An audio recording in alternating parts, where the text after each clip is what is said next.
During the Super Bowl, Lady Gaga shocked the world by not taking an enormous political dump all over the stage. She warbled her usual agglomeration of overproduced garbage, and she strutted around the stage like a maimed llama wearing Beyoncé's old outfits. And she also appeared to commit suicide 2 times in the same routine. But although Laura Ingraham thought that she went political, she actually didn't. Laura Ingraham originally tweeted Gaga had ignored the phrase "under God" in her recitation of the Pledge of Allegiance, but Lady Gaga actually said it. And although Lady Gaga did sing Born This Way, which has officially been named now the second worst song ever penned after John Lennon's Imagine, the halftime show was actually pretty free of politics. And this drove some people on the left out of their minds. Here's Michael Wood of the Los Angeles Times, quote, "Lady Gaga misses her Super Bowl moment to say something profound." Wood complained the 30-year-old singer offered up a disappointing 12-minute medley that lacked any edge or tension. You wish she'd taken in more of what was going on offstage. Here's Chris Richards at the Washington Post. "Lady Gaga calls herself a rebel, but at the Super Bowl, she played it safe." He then complimented Beyoncé's ridiculous pro-Black Panthers routine at the Super Bowl last year, and he wrote, quote, "With forceful elegance, Beyoncé had set a precedent for what could be done on this stage, musically and politically. By comparison, Gaga whiffed." Here's Piet Levy of the Milwaukee Journal-Sentinel. Gaga's overwrought performance overshadowed a potentially meaningful moment. The word safe appears in reviews from Variety, the New York Daily News, which said that Gaga landed flat, Newsday, and a bevy of other outlets. For today's media, it is a sin to merely perform the hits for which you're known. If you're given a big stage, you must immediately begin spouting protest lines from the Women's March, or you're a sellout, no matter how many times you campaigned with Hillary Clinton. You will be forced to take a position, to shout about politics, to destroy your audience goodwill by insulting at least half of them. Lady Gaga didn't. So here's a phrase I never thought I'd say. Thanks, Lady Gaga. Most Americans who were watching the Super Bowl wanted a break from the partisan rancor that now consumes most of our event-driven lives. You provided that break. That's a statement in and of itself in a time when everybody needs to calm down and take a deep breath. I'm Ben Shapiro. This is The Ben Shapiro Show.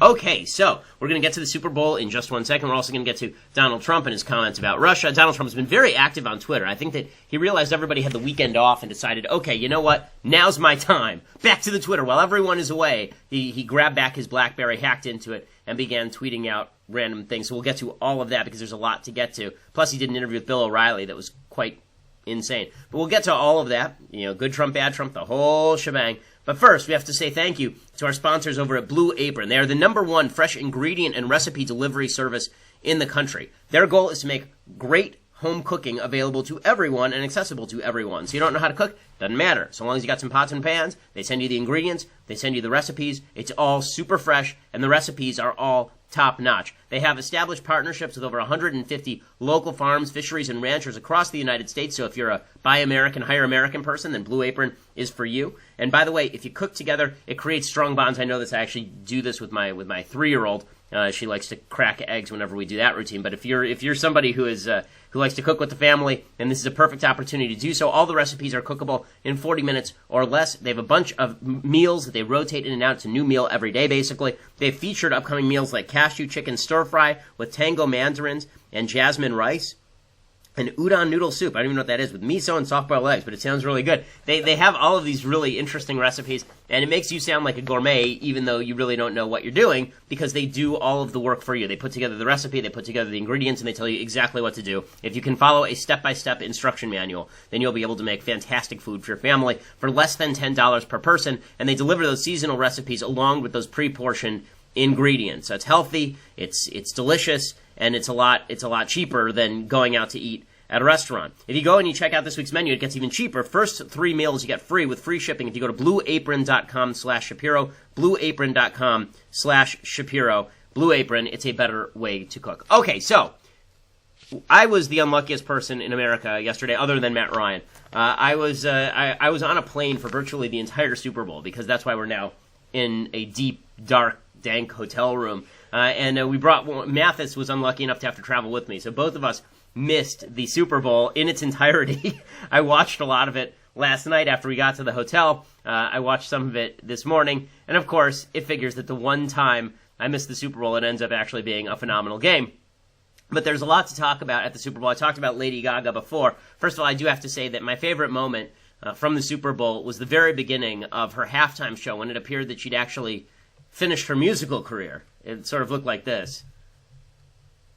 Yeah, there it is. Yeah, I thought, for a second, I was like, wow, that was the shortest halftime show in history. But it turns out, no, there was more. She actually did it again later. At the very end, she also jumped off a high object, and she survived, which, is good, I suppose. And so there was that. But she didn't end up being political. Everybody thought she was going to be super duper political. The entire left was very disappointed because everything must be political now. It is imperative that all the things have to be political. It is deeply important. So she was saying beforehand that she was going to do all sorts of stuff about inclusion and equality, and instead she basically went up there and she's saying, God bless America, and this land is your land, with a bunch of drones in the background, and then she danced, as I say, like a crippled hyena, while singing her patented, highly produced auto-tune song. So that was not the actual political side of the Super Bowl. And the game itself, you don't need me to do the analysis of the game, although I will say, I think I did have the most politically oriented tweet,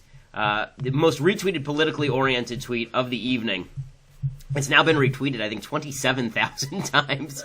So it just shows you that apparently I should go into sports commentator mode more often. I tweeted, I can't believe the guy with the foreign model wife and a sketchy history with the rules just won after being written off. And that was retweeted. That has now been retweeted 27,000 times. So that is, says something. In any case, the real political side was the ad. So here's something I've never understood about the advertising at the Super Bowl. First of all, you pay all this money, and then obviously you get a lot of earned media. So if you do an ad, people are talking about it, gets replayed now online, it's worth the money. But why would you absolutely ignore half the audience? Why would you ignore half the audience? A lot of these ads were very clearly geared toward the audience of the left and not geared toward the audience of the right. And the NFL audience is going to tend to skew to the right because a lot of the NFL audience exists between the coasts.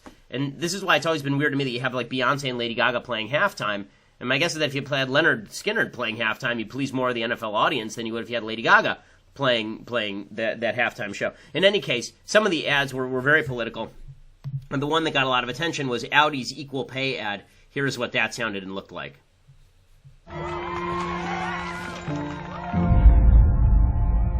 What do I tell my daughter? Do I tell her that her grandpa's worth more than her grandma? I don't know. Is grandpa worth more than grandma?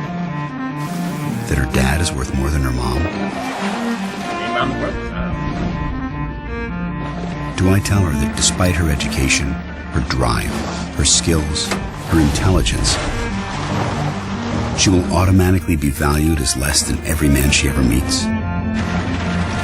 Like, the slave market's really, this is all weird. Or maybe I'll be able to tell her something different. She drove in an Audi. This is Audi of America is committed to equal pay for equal work. Progress is for everyone. So what that has to do with Audi, I have no clue whatsoever. I'm just confused as to why Audi thinks that driving away in an Audi makes up for the fact that she's going to be paid 71 cents on the dollar and have to bear children from her womb. But nonetheless, what was hilarious about this, Audi runs this ad, and so people immediately begin slapping Audi on Facebook and Twitter and saying, guys, you pay women less than you pay men. And so Audi immediately writes back, like within 20 minutes of this ad running, they immediately write back, well, if you take into account the different job positions and the number of hours worked, then actually we pay women and men the same. It's like, right, because that's for everyone. It's not just true of Audi. Like, if you can name the companies that are not doing that, then you're going to need to actually talk to federal investigators because that's a crime, right? That's actually against federal law. You're not allowed to discriminate on the basis of sex under federal law. So Audi runs this ad and immediately falls apart. So that was funny. That was one of their political ads, and it just shows how ridiculous the pandering is. And when the left says fake news, that's fake news, right? I mean, this wage gap myth has been a myth for a long time. In 2010, in 147 out of the 150 biggest cities in America, women were paid more than men if they had the same number, if they had no children and they were fresh out of college with the same degree. Women were paid significantly more than men in many states. In many cities, they were actually paid like double digits more than men in terms of percentage, like 10, 12% more. It's according to Time Magazine 2010, wide-ranging study over pay. It's also true that 55% of the people in college are women, 55% of the electorate is women. 58% of all graduates of graduate school are women. So this idea that women are being unaccountably discriminated against on account of their vajayjays is just not true. There's no basis for that. But Audi runs that anyway. And then we wonder why people believe lies. Well, it's because you see this in Audi commercials. Okay, that wasn't the only ad that garnered a lot of attention. There's another ad for, what was this ad for? I don't even know. It's called The Journey Begins. And I'm not a big fan of ads that have nothing to do with the actual product being sold. It's kind of irritating to me. But here is the ad, The Journey Begins, which was seen largely as a critique of Donald Trump's immigration policy. Again, at the Super Bowl, what's the point of this?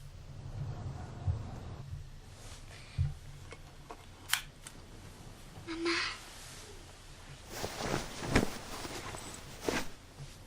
¿Estás lista? Sí. So it's people waking up in what looks like a hovel and looking at pictures. And obviously not speaking the English. And they're jumping on a truck now.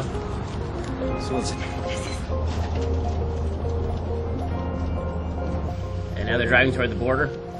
And little girl is very, very happy that she's driving toward the border. And now she has reached a fence. It's like a barbed wire fence. But she's smiling because she realizes that she's going to cross the fence. And now they're journeying. The journey has continued. She's taking little samples all the way. She's picking up a piece of garbage. She's cleaning up all the littering between Honduras and the United States, apparently. Now she's walking along railroad ties and picking up all the garbage, which is nicer. There's a lot of garbage. I mean, I assume that backpack she's carrying is pretty big. Okay, they're crossing a river.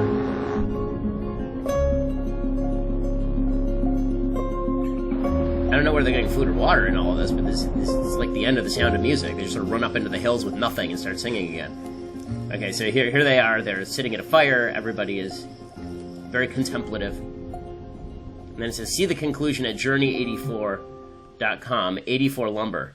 And then at the very end of that ad in the Super Bowl version, they come upon this big, big wall, right? Like the Trump wall, and then there's a big door that opens and lets them in. And so here's the question. Are they coming illegally? Are they coming legally? Should that make a difference? What does this have to do with anything? No one knows. And again, this is just pandering for clicks. Are you going to buy something from 84 Lumber now? I don't even know what 84 Lumber is after watching that. Did you see a piece of lumber in that commercial? Like, seriously, I don't know what product 84 Lumber is selling other than like backpacks for picking up garbage along the road. I'm just confused. So this ad got a lot of play. Also, on the left saying, "Oh, it's a slap at Trump." Oh, you're right. Now that you slap Trump, he's no longer president. Congratulations. You've discovered the secret. You ran an ad on the Super Bowl about people traveling, and now Trump is no longer president. So congratulations to you. Okay, so here is the third ad that we'll play. And this is one got a trend started on Twitter that said hashtag boycott Budweiser. But the boycott Budweiser sign on Twitter, somebody didn't know how to spell Budweiser, so it says boycott Budweiser, W-I-S-E-R. So I don't know which beer you're boycotting, but it's not Budweiser. So basically everybody is stupid is the theme of today's particular Super Bowl show. So here is the ad from Budweiser that generated the boycott Budweiser hashtag on Twitter. You don't look like you're from around here.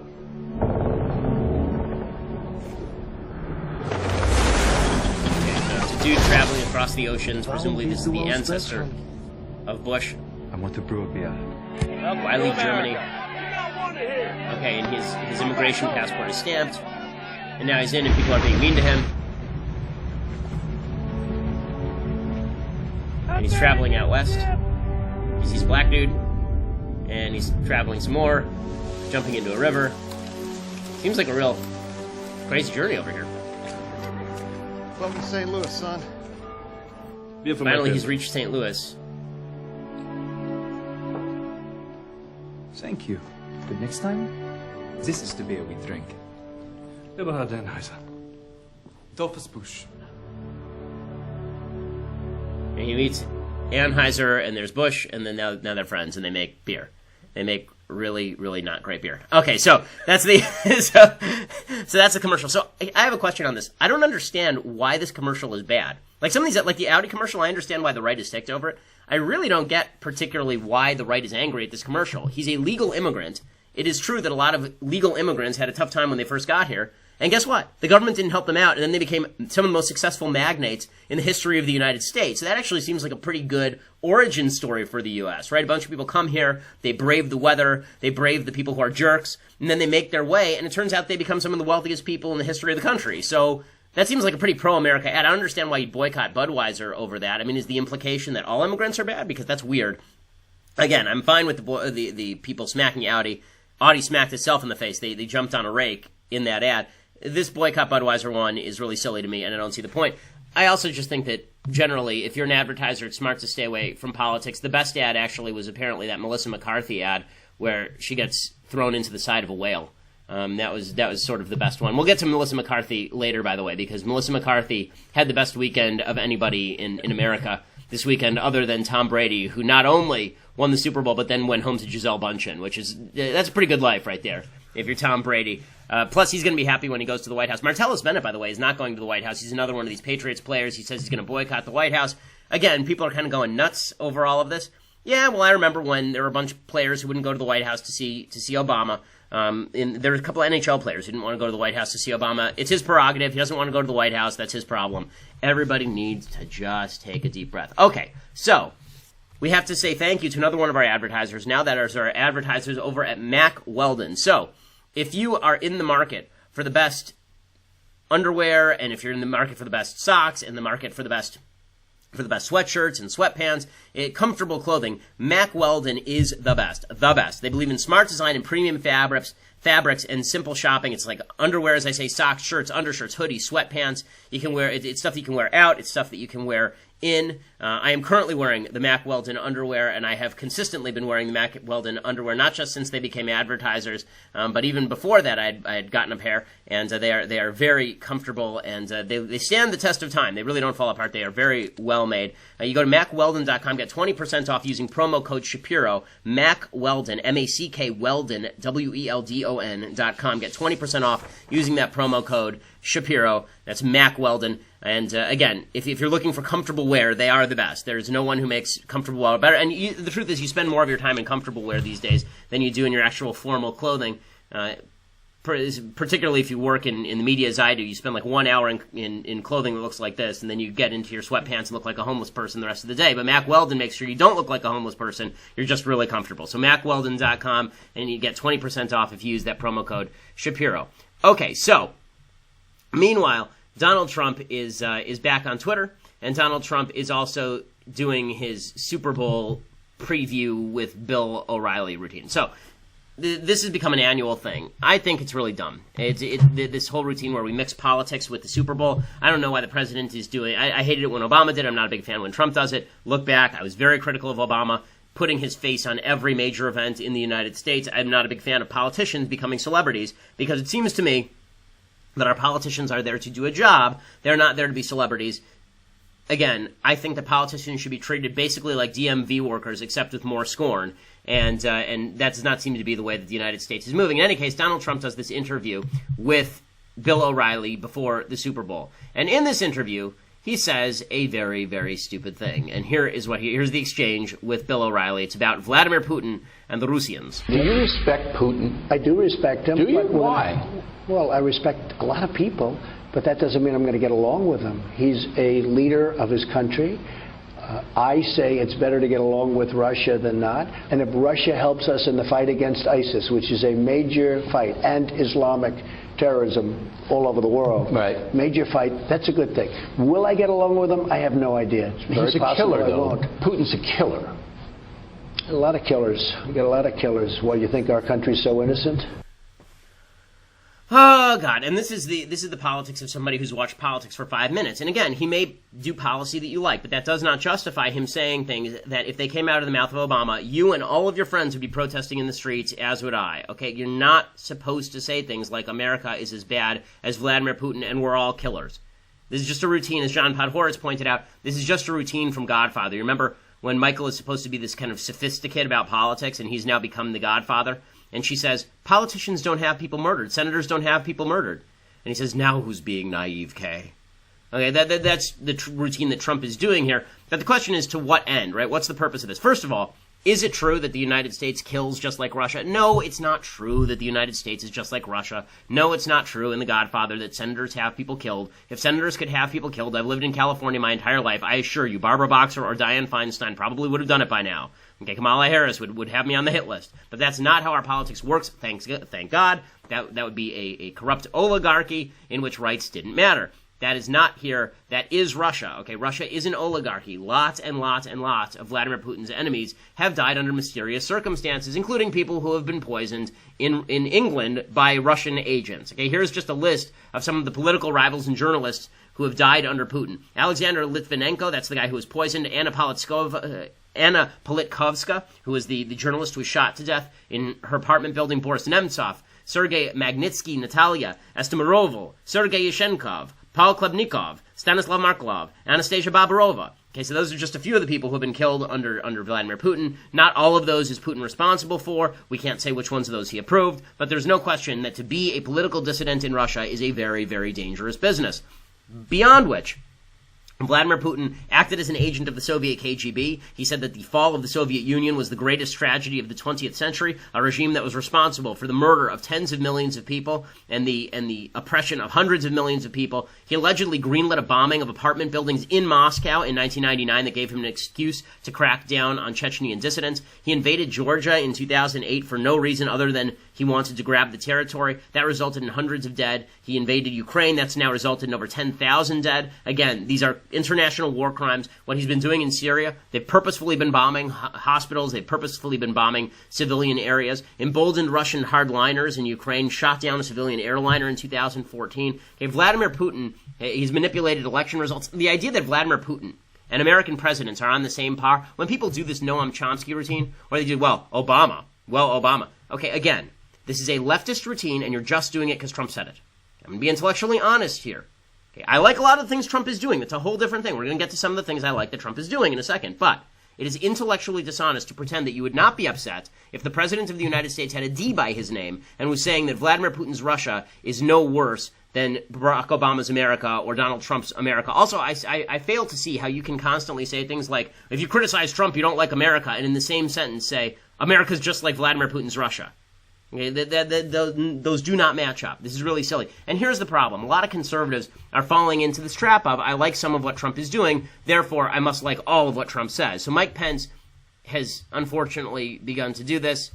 It's kind of yucky. Here's Mike Pence, the Vice President of the United States, going after media for commenting on Trump's comments about Putin. What you heard in that quote was a commitment to explore the possibility of starting anew and looking for common cause with Russia and with President Putin. Now, you also heard skepticism there. The president said it'd be better if we got along with Russia. Maybe we won't. But he's absolutely determined, and he told the American people this in the campaign, he's absolutely determined to explore ways, particularly in confronting and destroying ISIS, to work with Russia, and that's the spirit of those comments. When a president speaks with a moral voice when he's re-engaging the country, he suggested that America was on the equivalent par with somebody who was a killer.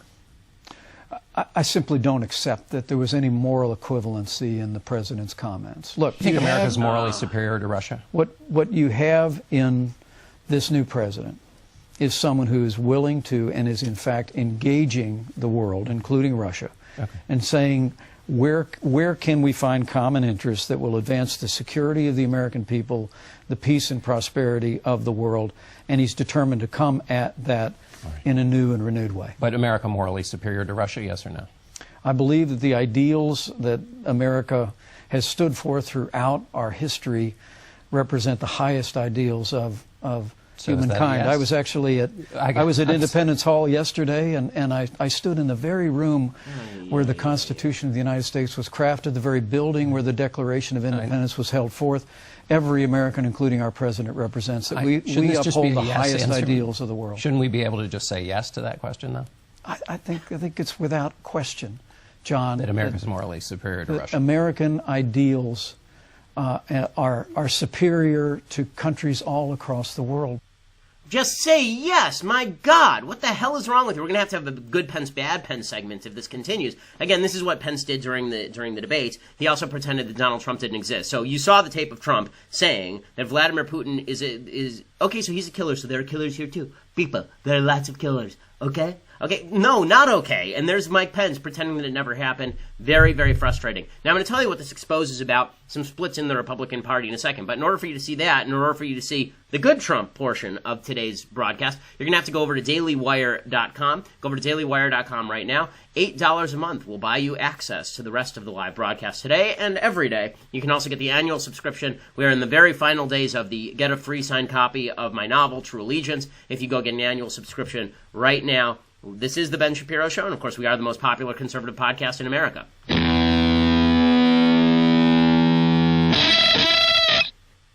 So what you're seeing right now is that the Republican Party is breaking down into basically three categories vis-a-vis Trump. And this is all very weird. I mean, honestly, everything that's going on politically is very weird because in the past few days, I've seen my name linked with the word moderate. I'm not sure how you can label me a political moderate. I am more conservative than Donald Trump is on every issue. There is not an issue where Donald Trump is more conservative than I am. In terms of traditional, constitutional, conservative, limited government conservatism. But I've been labeled moderate. And the reason I think this is the case is because it used to be that politics was gauged along a right-left scale, right? It was basically just an x-axis. I'm not going to do too much math here, okay, because this isn't really math. But politics used to be along an x-axis, left, right, okay, from left to right. And I was like over here, right? I was over here on the right. And then Donald Trump won, and now there's a y-axis to this chart, and this is pro-Trump, anti-Trump. So there are a bunch of different categories you can be in, right? If you think of a normal XY chart, there are a number of areas you can be, right? You can be to the left and pro-Trump, right? There are some people who are like that. You can be to the left and anti-Trump. It's in this quadrant. You can be to the right and pro-Trump. This is up here like Dennis Prager and sometimes Andrew Klavan. And you can be down here in the lower right-hand corner of my chart here, and that side is the anti-Trump right wing. So I've been really strenuously attempting to not go anywhere on the pro-Trump, anti-Trump scale, right? I don't care about that scale. I think the y-axis means nothing to me because Trump is not an important person. Politicians are not important people. Personal loyalty to politicians is not my bag. So that means that I'm just on that x-axis, which means that if you're looking at the y-axis, then I'm still at 0, right? So I'm a moderate on the pro-Trump, anti-Trump scale because I'm right at 0. I'm not moving from there. But where it really counts on conservative versus non-conservative, I'm actually far to the right. So the reason that I point this out is because the Republican Party has broken down into a bunch of different ways because of the addition of this y-axis to the basic math of our politics. So in the one area, you have people like Mike Pence. Mike Pence is in the conservative, super-duper pro-Trump, I'll defend anything he says category. He's up there in the upper right-hand quadrant. And then you got Chris Christie, who's doing the same thing. Sad Chris Christie, who's become a shadow of his former self, which means that he's only 100 pounds overweight as opposed to 900 pounds overweight. Here's Chris Christie defending Donald Trump over all of this in the desperate hope that one day Donald Trump will be his friend and stops taking his lunch money. Well, John, listen, I've known the president for 15 years, and I know exactly what he meant by those comments yesterday. He respects Vladimir Putin because he believes that the leaders of countries deserve to get treated with respect. He wants to be treated with respect around the world, and he believes Vladimir Putin should be. But it doesn't mean that he agrees with him. It doesn't mean that he won't fight him, and it doesn't mean that he won't stand up to him. And as far as his back and forth with Bill O'Reilly, let me tell you, I've had hundreds and hundreds of conversations with the president over the years. The president likes to volley back and forth with people. And when he's being challenged, he likes to challenge back. But the fact of the matter is, I know President Trump believes that America is morally superior to Russia.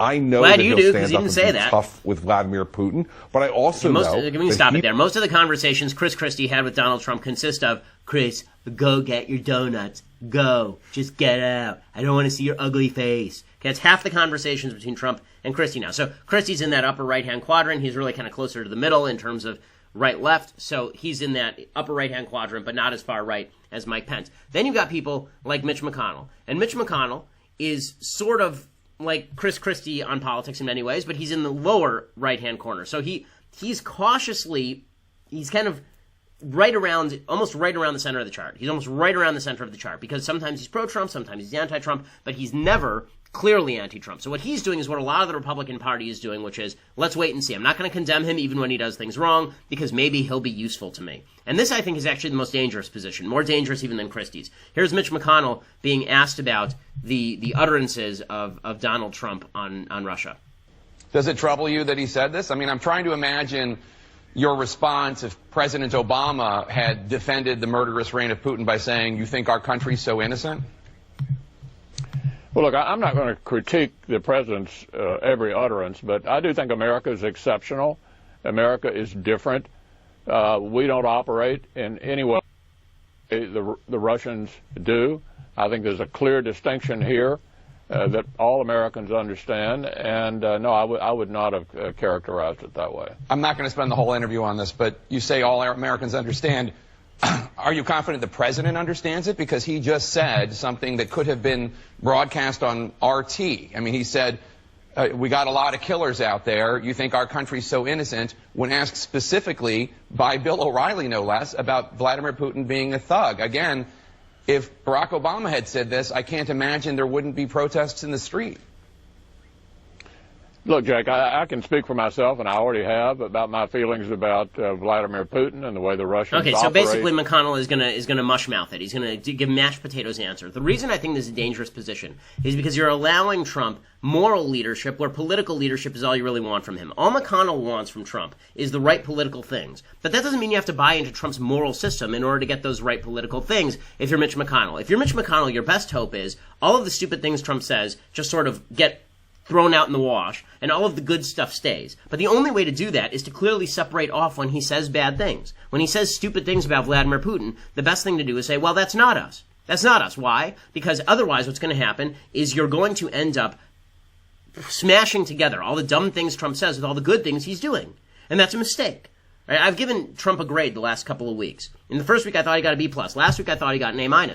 But what I've tried to do there is separate out the things he's saying from the things that he's doing. Many of the things he's doing are wonderful. Many of the things that he's saying are asinine. The reason that I do that is so that I don't want the public, I don't want Americans to think that all of the things he's doing are inseparable from the things he's saying. If they think you can't have good policy on immigration, you can't have good policy on taxes, you can't have good policy on any of this stuff, without also saying stupid things about Vladimir Putin, pretty soon the American people are going to go, well, I guess we'll get rid of the policy and we'll just, we can't have this kind of rhetoric. We can't have the president saying that we're equivalent to a Russian oligarchy that murders people. We can't do that. And so it's very dangerous what McConnell is doing, because by allowing Trump to control the narrative, not only with regard to policy, which is fine, he's the president, he can do a lot of that, but with regard to the moral narrative, you end up in a position where the two get smushed together. As I said this before the election, that this was the great danger of Trump, is that Trump was going to take conservatism and smear it in mud. And then, even if the policy was good, it was too late. It was already smeared in mud. That's why I'm on Team Sass. Ben Sass, senator from Nebraska, who apparently doesn't care about if Donald Trump tweets nasty things at him. Here's what Senator Sass had to say about Donald Trump's Putin comments. You know, I'll be honest, I don't know what the president's trying to do with statements like he allegedly has on O'Reilly on the Super Bowl tonight. So I've only seen little clips of it. There may be a broader context. But let's be clear. Has the U.S. ever made any mistakes? Of course. Is the U.S. at all like Putin's regime? Not at all. The U.S. affirms freedom of speech. Putin is no friend of freedom of speech. Putin is an enemy of freedom of religion. The U.S. celebrates freedom of religion. Putin is an enemy of the free press. The U.S. celebrates free press. Putin is an enemy of political dissent. The U.S. celebrates political dissent and the right for people to argue free from violence about places where our ideas are in conflict. There is no moral equivalency between the United States of America, the greatest freedom-loving nation in the history of the world, and the murderous thugs that are in Putin's defense of his cronyism. More broadly, there's no moral equivalency there. Okay, so why can't they just say that? Why couldn't Pence just say that? Why couldn't he just say, you'll have to ask Donald Trump what he means for himself. Obviously, the United States is morally superior to Russia. Obviously, America is not Putin. Is this really difficult? Or is there's a lot of pussyfooting going around at the White House and in the Republican Party. Everyone is very much afraid of Donald Trump because Trump is sort of a blunt instrument. He may lash out and he may hit you. Who cares? If you don't have the political courage to stand up against somebody in your own party saying that America is equivalent to Vladimir Putin's Russia, and don't give me all this faux sophisticate Noam Chomsky bullcrap about how he's right. He's not right, okay? It's not true. When you do this, well, if you really think about it, you know if you really think about it means? It means that you haven't really thought about it. Okay, whenever somebody says, well, if you really think about what he's saying, no. Okay, what he said was a bunch of garbage, and this idea that if you just thought about it longer, you'd be a sophisticate like Donald Trump about politics is just insulting. Okay, now, here's for some good Trump. And here I'm going to defend Trump from a lot of people who have been all over his case about immigration. So, over the weekend, right before the weekend, the Seattle judge named James Robart, who's a George W. Bush appointee, he issued a temporary injunction against Trump's immigration and refugee executive order. And the order applied both nationally and locally. It stopped Trump's plans on refugees, as well as admission from Iran, Iraq, Libya, Somalia, Sudan, Syria, Yemen. So now it means that all those people can still come in. Now, the part of this that's ridiculous is that the judge's order has nothing to do with the law or the Constitution. He doesn't even bother to spell out the legal reasoning behind striking down the order. He basically just says, I don't like the order, I'm striking it down. That's really what he says. The only indicator that we have from this judge as to what exactly happened here is that in the oral arguments, the government said that Trump's order was about stopping terrorism, and Robart said that it was based in fiction, because that no terrorist attacks had been perpetrated in the United States by people from the 7 named countries. Well, that's asinine, okay? That's not necessary, just on a legal level. Forget about the policy level. On a legal level, it's really silly to say that if you can't give a judge a good enough excuse why you passed a piece of legislation, therefore the judge gets to throw it out. And it's the judge's sole discretion as to whether there's an excuse or not. Do we have to wait for somebody from Yemen to commit a terrorist attack in order to do this? We have to wait for Americans to die in order to do this? It's a very silly argument. It has nothing to do with legality. Now, again, there are policy grounds where you can say that Trump's order is overbroad or it's too narrow. But for the judge to do it, this has nothing to do with the role of a judge. So, President Trump gets on Twitter and he begins lashing out. And there are a bunch of reasons why the judge's decision is bad. It's not clear he had jurisdiction. Putting a temporary injunction on the entire nationwide policy is idiotic because you have a bunch of district courts that actually disagree. Right now, the Supreme Court is still split 4-4, so you could very easily end up with the courts of appeals deciding different things for different areas of the country. In any case, here's what Donald Trump tweeted. He tweeted, quote, "The opinion of this so-called judge, which essentially takes law enforcement away from our country, is ridiculous and will be overturned. What is our country coming to when a judge can halt a Homeland Security travel ban and anyone, even with bad intentions, can come into U.S.? Because the ban was lifted by a judge, many very bad and dangerous people may be pouring into our country. A terrible decision. The judge opens up our country to potential terrorists and others that do not have our best interests at heart. Bad people are very happy." And then he continues. I mean, this is like, it's a 5-paragraph essay. "Just cannot believe a judge would put our country in such peril. If something happens, blame him and court system. People pouring in. Bad." It wouldn't be a Trump tweet without the 3-letter word followed by an exclamation point. "Bad. I have instructed Homeland Security to check people coming into our country very carefully. The courts are making the job very difficult." Okay, so people lose their ever-loving minds over this. How could Donald Trump say something like so-called judge? How could Donald Trump say that it's the judge's fault that all this is happening? So, some of this is okay and some of this is not so great. Some of this is good and some of it is not so great. So first of all, the system was built to accommodate an executive branch that doesn't like what the judicial branch just did. It was built to accommodate that. The proper solution is to have Congress either impeach the judge or re-enshrine the law over the executive order. Right? And there are plenty of ways to go around this, right? You can pass it as a separate piece of legislation. You could defund the court. You could strip the court of jurisdiction. District courts are created under the Constitution by the Congress. Okay, they don't independently spring up. So there are plenty of things Congress can do if Congress wants to do. There are plenty of checks and balances here. The idea that it's just one judge and he's making all the policy, it's just not true. And so, all of the panic here. Oh my God, Trump this to judge. I don't remember them doing this. When Barack Obama got up during the State of the Union address, I think it was 2013, and he proceeded to rip into the Supreme Court over Citizens United and lie about the nature of the decision, saying it allowed foreign funding of our elections. He said that in front of the Supreme Court, which was not true. And Sam Alito, one of the justices, you could see him sitting there shaking his head, and the entire left, how could the judge be so rude to Obama? You see how times change? Trump's rude to a judge, end of world. Obama's rude to a judge. Judge shakes his head. Judge is the bad guy. So you can see where the bias lies in all of this.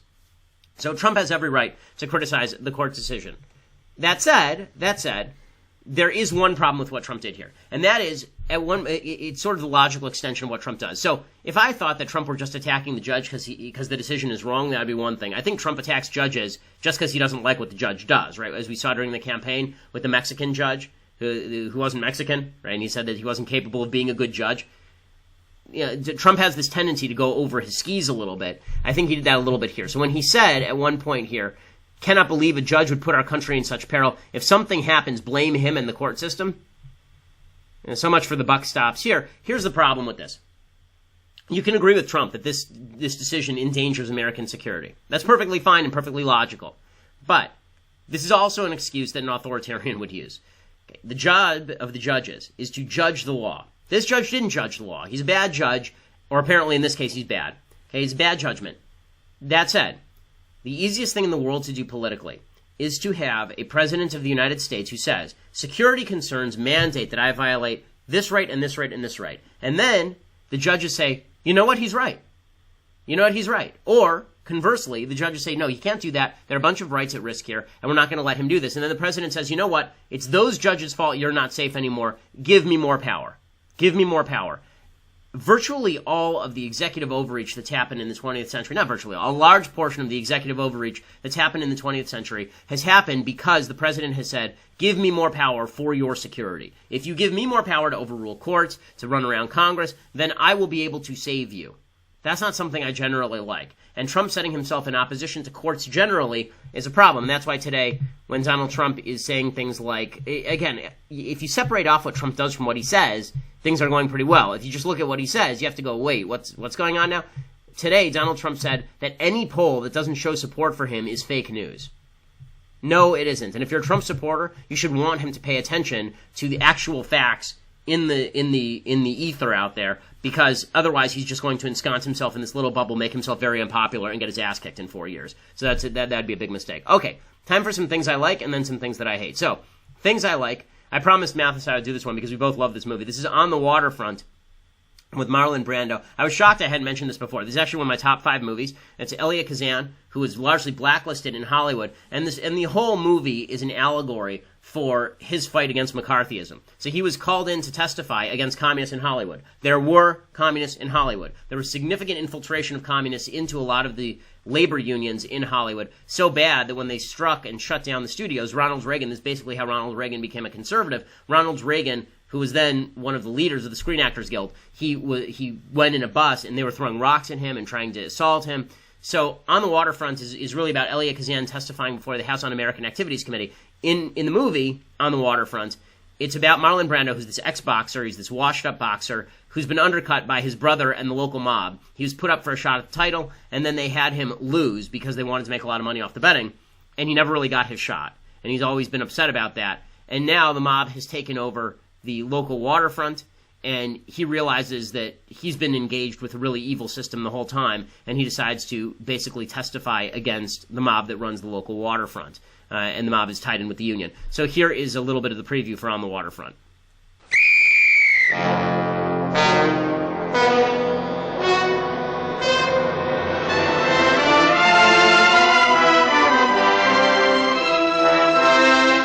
He wanted my philosophy of life. Do it to him before he does it to you. What do you want? Your gun.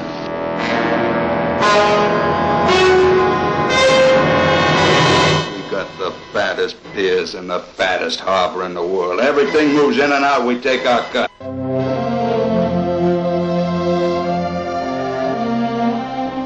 Edie! Father, who'd want to kill Joey? Who'd want to kill Joey? Now listen, you know who the pistols are. You're going to keep still until they cut you down one by one?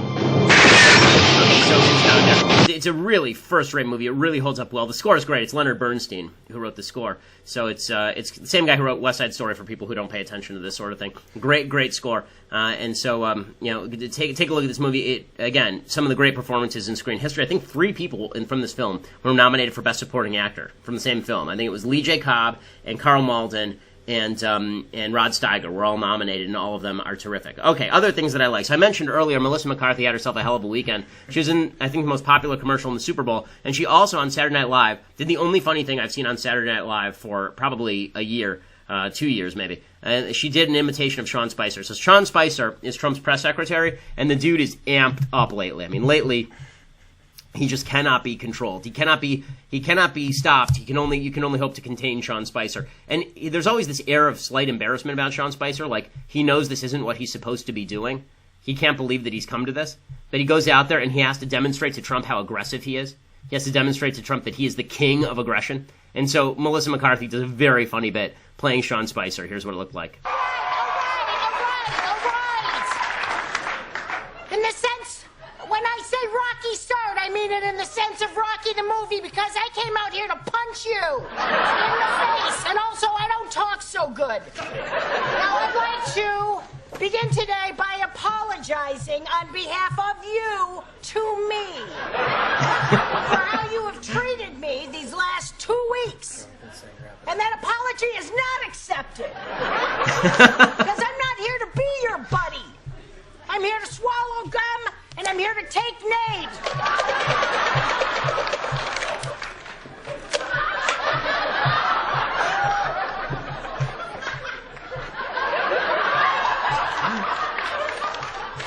Okay, now let me wave something shiny in front of you monkeys. I'll get back to you.